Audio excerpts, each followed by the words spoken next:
Quebec City. After striping it down one, it's really hard to make birdie putts. it was. I was missing greens too, so like I was pretty much dead. The few greens I did hit, it was like very difficult. Those are the worst shape I've played in. That's pretty bad. Yeah. It was Plinko out there. Like I was telling Mike, he had to put his mark down. It was kind of in my line. I'm like, I think that's maybe helping me. It's gonna just smooth out the bump.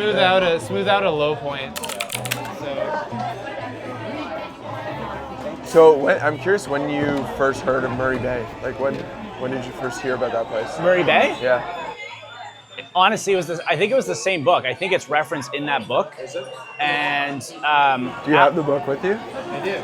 So it's referenced as Allison, like Colt and Allison advertised that they went to Murray Bay. Right. And they obviously would have been there before Herbert Strong showed up. So it's always been sort of a mystery on like what happened there.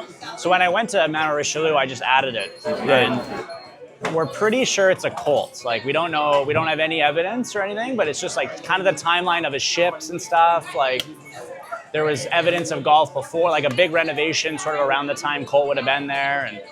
But I think some of it's been lost because you play like one and then you have that weird, you play one and then two, like, and you sort of like scooch around. So it's kind of a weird little. Well, some of the stuff in the middle of the golf course looks really interesting. Up in the hills, it's really, and 13, like 13's a ridiculous. I love the back. The back is sweet. The second and the turn, it was it stepped up a lot. 100%. 13 to 16 stretch. Really fun. Yeah. So you play like really good golf holes, and there's no such thing as coincidences in golf architecture. Like there's no like, oh, this is just happens to be really good in spots, and this guy maybe was through town. It's kind of like, how do we connect the dots? So I don't do that anymore as much. Like I'm not as much on the research side, but Zach's really in like, he's really digging deep on Murray Bay, trying to prove it's a Colt.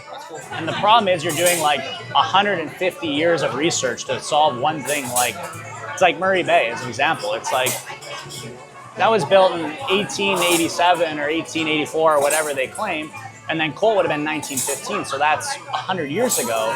So you have to go back 100 years of newspapers to figure it out, basically. Like To figure what out? What are you trying to who designed the golf course? Because if it's someone famous, like someone notable, now it's like, okay, like Grand Mare, for example. It's like once you start figuring out that it's like it's Travis and Allison, you kind of go, okay, there's something to preserve here. What are we looking for? And then you can sort of like put it back together, knowing what's going on. Yeah, no, it was cool to see that property. Yeah, if you go up there, you might as well see both. Yeah, like 100%. I definitely enjoyed it. I took more photos today than I have at any course this trip so far. Yeah, I saw you geeking out. Just like, on stupid stuff. Murray Bay had a lot of character. Yeah, forget architect. They're saying they're the oldest Canadian golf course on its original site. Correct. Compared to Niagara on the Lake. The two that kind of go back and forth are Victoria and Murray Bay. Niagara on the Lake had like an interruption. I don't remember what war it was, but it was used as a base. So it had like 4 or 5 years. It altered the course. Altered the course, and it like they didn't play it for 5 years basically, something like that.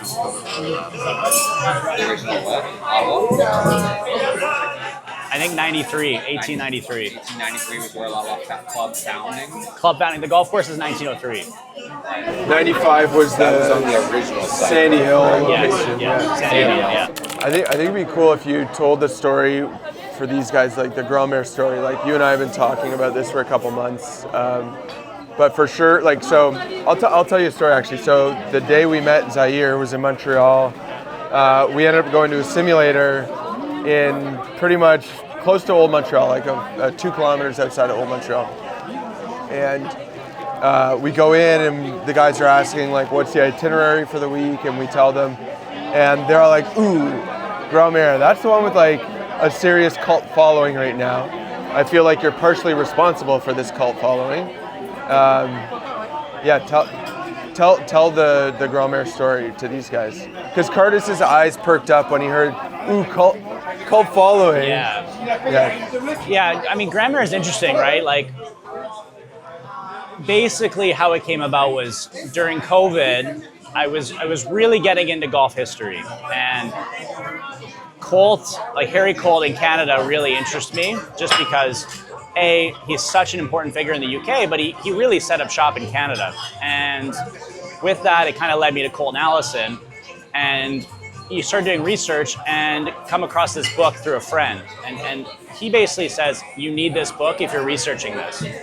And so I buy the book, flip through it, and there's a golf course that I've never heard of. And at that point, like for me to not hear about a golf course in Canada, I felt that was pretty crazy because I felt like I was really well researched. And honestly, I saw it in the book, and then Ontario closed golf for 5 weeks or whatever. I took that opportunity. All those 5 weeks, I would do 2-day road trips to Quebec to go see stuff. And the first one I did was Grand Mare, and it honestly probably until about the third hole, I was like, this is pretty good. And then you get to the fourth tee, and you're like, okay, there's something here. And so that kind of happened at the same time that Richard was looking at retirement, or his family was getting into the business, and they wanted to take more interest in the golf course. And Andy Staples kind of comes along through Mount Bruno connection with some of the ownership and some of the shared members, and and then all of a sudden we're here. What do you hope happens with Grand Mare that maybe might not have happened without your involvement in digging into the course like you have, or if it's already happened? But like, is it? I don't know. Where do you want the Grand Mare story to go from here? I would love to see it recognized with the Hamiltons and the Banff Springs, and it is of that echelon. And I think what's sort of holding it back necessarily is exposure, right? Like everything, people need to see it to put it up there. But it's tired, and it's working on it. You're putting it up. It's up with Hamilton in terms of what? When you say it's the same echelon in terms of what? I'm talking like the first tee to the 18th green. It's up there. It's in terms of the best golf courses in the country. The layout is there. It's just it needs a bit of a polish. It's like a Ferrari in a garage, right? You found a Ferrari in your grandfather's garage, you go, holy shit, this thing is amazing. And you take it to the body shop, you put a new engine in it, and all of a sudden it comes out and you're like, yeah, this thing's fucking sick. It's hard. Canada's an interesting comparison because it's so big in landmass, the climates are so different. So I find it really difficult to compare conditioning. In the US you can, for sure, 100%, because it's our best climate's the US's worst climate, basically, right? Yeah, that's enter Highlands links into this conversation. Still similar. Shawinigan's the same. It's kind of middle of Quebec. So you start chopping some trees, you start fixing some of the stuff, drainage and etc., and it'll get there, right? But it just needs a bit of time. I can't imagine what's going through your mind having played 23 rounds of golf in the last 2 weeks in England and France. Quickly, I want you to rifle through the courses that you've played in the last 2 weeks, and then I've got a question for you. So I'll go in order. It makes it easier. So Hunter Coombe, both at Sunningdale, and then we went Hankley Common, West Sussex, the Addington, St. George's Hill, Royal St. George's, Royal Cinque Ports, Swinley Forest, Moorfontein, Shanty, Saint Germain, St. Cloud, Laborde, and I'm missing one. I don't know. So, okay, and you're going to play Grand Mare tomorrow. Perspective is a crazy thing in golf, and you just gained a ton of perspective in the last 2 weeks. Are you concerned? Are you worried going to Grand Mare tomorrow and be oh, this is going to reinforce how good it actually is? Or are you even thinking about this? Well, I mean, when you say it, I obviously think about it, right? So when you go places, it's sort of either strengthens your argument or weakens it. And I think every time that I go somewhere, generally the upper echelon of Canada to me gets stronger in my mind. There's probably 12 to 15 golf courses that I would say people need to see, even United States or UK or whatever. And to me, Grand Mare is one of them, especially if you like Heathland golf, like it's very much in the same ilk as like, you know, the Surrey Heathlands. Like it really is. It feels like a Heathland golf course at times. It feels like New England golf with the rock outcroppings. It's really quite something. So you're confident. You're not nervous. That's what I just heard. No, not nervous. No. Cool. One of the things I've learned talking to people who are really into architecture is conditioning isn't really a thing. You know, if you're looking at all the minute details of the course, like if you take today, right, you look at all the mounding in the fairways and shit like that. Like, some people would look at it and be like, this is shit. Other people look at it and they're like, this is fantastic, right? I'm not gonna lie, that was me, the first one. Like Hamilton, I don't remember a single hole, but what stood out to me was the condition of it. Yeah, it was just like, I just remember how pure it was. This is my. I think you're Mike's protege. You're Mike. You are literally a younger version of me. Like, your spirit. I literally cared about nothing but conditioning. Literally. For, like, the majority of my life. Yeah. I don't know, like, it's also hard to separate the player from the analyst sometimes, and I've like obviously tried to do this the last 8-10 years. But in terms of if you're only focused on scoring, then sometimes poor conditioning will make you upset on the course because you'll blame it on Which the poor makes sense. conditioning. Yeah, Today, exactly. for example, that was a dramatic example. Yeah. You can't make a putt.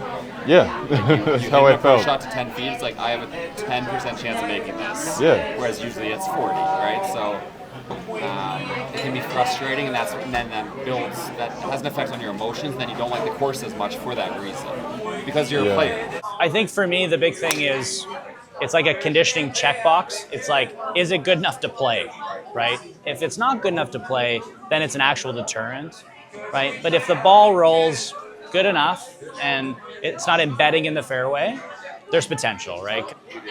So, and it does matter. Once you start getting up there, it does matter, right? Like Toronto Golf Club's a really good example of that, where because now they've got all the little details right, they take it to the firm and fast level, and it plays like a Heathland golf course. You go, okay, now we're talking like truly elite. It's so good. Yeah, it's so good. And you have to look at value too, right? Yep. Like for me, rate plays a huge factor. 100%. in that, right? Like if you're charging a premium, you should have premium conditions. If you're not, like if you don't have premium conditions, it should be somewhat affordable to play. I was actually blown away by the price of Ile de Montréal. It's like sub 80, That's the steal. which is pretty like right in Montreal. Like It's not big of a city, that's impressive. Yeah, that's the the comp is steal. Eagle's Nest, and Eagle's Nest is. I might have liked Ile de Montréal better. Yeah. I wasn't quite there, but I see your point. Yeah, I want to talk to you big picture about like what you want for the world of golf and what you want for your world of golf, if that makes any sense. Like my golf architecture world, Yeah. I think so much of the world of golf is revolved around the world's best golf courses, at least in my world of architecture, right? Generally, we understand golf architecture through these temples of golf, right? The Augustas and the old courses, and that's how we understand golf architecture. And it's almost played out a little bit where it's like, yeah, Pebble Beach, I could go on Instagram, there's 60,000 posts of Pebble Beach. But there's so much interesting golf still to be found elsewhere. How did you get so into golf course architecture? It's to mark this on. It's a great question. There's this guy at my club growing up in Lethbridge Country Club called Mike Maisie. And Mike, he played nationwide tour with like Graham Dillette, and he's good friends with Adam Hadwin, and he'd play like a couple tournaments, and then he'd go to like the Netherlands to play, or he'd go to Pine Valley or Bandon, and it was just sort of like, why would you go to the Netherlands or New Jersey or Oregon to play golf? It's like I couldn't fathom it. And then I played Banff Springs as a junior in a tournament, and it was very apparent that it was like something was different. It was like, why is this better than my local? I know it's better, but why is it better than my local golf course? Because I just got up and I was just thinking like, I was thinking on every shot, especially at that age, like I couldn't carry a lot of the bunkers, and so. When you say junior in high school? Like under 18, like 13, 18, junior golf. Yeah, Okay. I would have been like 14, 15 probably, and yeah, and then it just, honestly, it's a rabbit hole. If you go down it, like truly go down it, you never come out of it.